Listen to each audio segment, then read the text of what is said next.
নতুন আরেকটি ব্লগে তোমাদের অনেক অনেক স্বাগত। সবাইকে সবার প্রথমে জানাই আজকে শুভ মহালয়ার প্রীতি শুভেচ্ছা ও ভালোবাসা।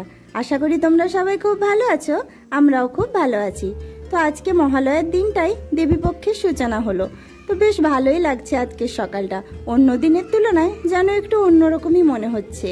তো যাই হোক, চলো আমার এইরকম গরম জলে হালকা যে মিশ্রণটা আমি দিয়ে করে খাই মোটামুটি, ওইটা দিয়েই আমার সকালটা শুরু করি।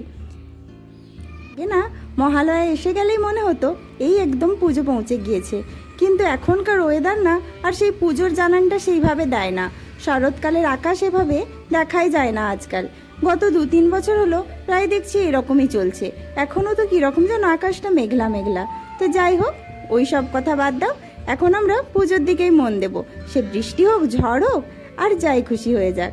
তো যাই হোক, সকলের মতন আজকে সকালের ব্রেকফাস্ট করে মেয়েকে নিয়ে চললাম টিউশনের দিকে। তো মেয়ের টিউশনের পড়াশোনা ছাড়লে তো আর হবে না, দুর্গাপুজোর সময় আবার কিছুদিন ওর হ্যাবিটটা চেঞ্জ হয়ে যাবে।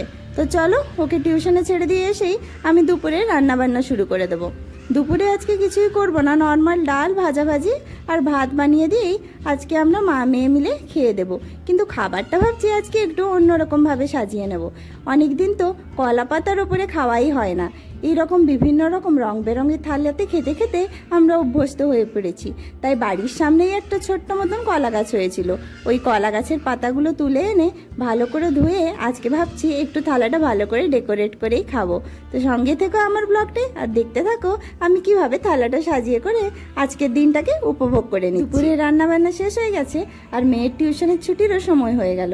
তো চলো, এখন ওকে একটু নিয়ে এসেই ওকে খাইয়ে দাইয়ে নিলেই আমার কাজ বেশ শেষ। একেবারে বিকেলে আবার কাজ শুরু হবে। এই দেখো, এটা হচ্ছে সেই কলা গাছ। আমি আবার একটা চাকু নিতে ভুলে গেছি।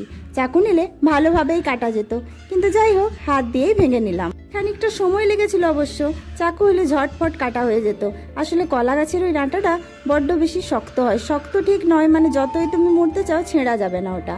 যাই হোক, মোটামুটি দেখো আমার পাতা একেবারে রেডি, ধুয়ে গুছিয়ে নিয়েছি। এবার আমার ভাত ডাল আর যে কটা ভাজাভাজি করেছি, ওই বেগুন ভাজা, আলু ভাজা, উচ্ছে ভাজা, ওইগুলো একটু সাজিয়ে নেওয়ার পালা। আর তোমরাও আমার সাথে ব্লগে থেকো, আর আমার যদি ব্লগগুলো ভালো লেগে থাকে তাহলে চ্যানেলটা অবশ্যই সাবস্ক্রাইব করে দিও। Thank you.